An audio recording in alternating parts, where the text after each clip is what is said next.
don't know if any of you guys remember a few years ago when a sort of killer clown craze shook America for a few months. Well, this all happened during that time. I always remembered me and my friends thought it was funny, and we'd always watch those clown caught on camera videos that were really popular at lunch. Although, our laughter turned into fear when we were made aware that a few of those clowns on Twitter threatened to come to our school at 11 a.m. that day and quote-unquote kill all of us. Luckily, the school picked up on this, and they sent out emails to the parents that they had scheduled a planned lockdown at 10:30 that day in response to the threats. I was sitting in history class when I heard the familiar sound of the lockdown alarm, followed by the teacher rushing to the windows and door, locking and closing them.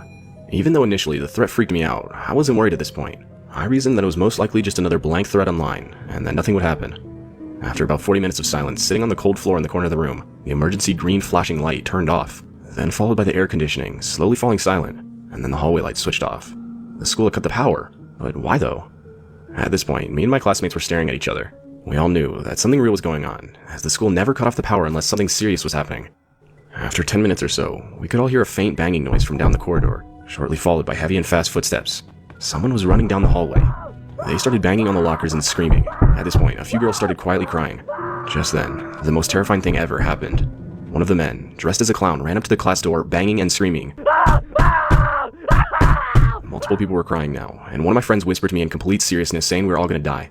I have no shame in admitting that this caused me to start crying too. I then heard the loud sound of glass shattering. The man had shattered the glass part of the door, and I could see his arm reaching through to try to unlock the door from the inside. I was frozen and in complete disbelief as to what I was witnessing.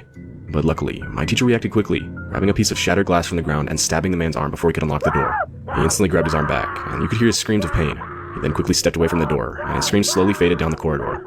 After another 2 hours, the principal came on the loudspeaker, explaining everything. He said that just after 11, 2 men walked into the school, one holding a kitchen knife. They ran around the school, threatening to kill students and trying to break into classrooms. But once the police raided the school, only one of them was caught, and it wasn't the one who tried to break into our classroom. After the whole event, the school got over 20 buses to take the younger kids home, and the kids 9th grade and over, like me, were told to walk home in groups and call the cops if we saw anything suspicious.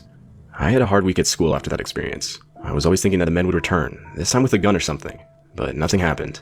This, nonetheless, will be scarred into my mind forever. Ever since the lockdown, the school has hired a few more on-campus police officers, and they've installed some auto-locking features on doors and windows. This has made me feel a little bit better in school, but this isn't just an experience you can simply forget about.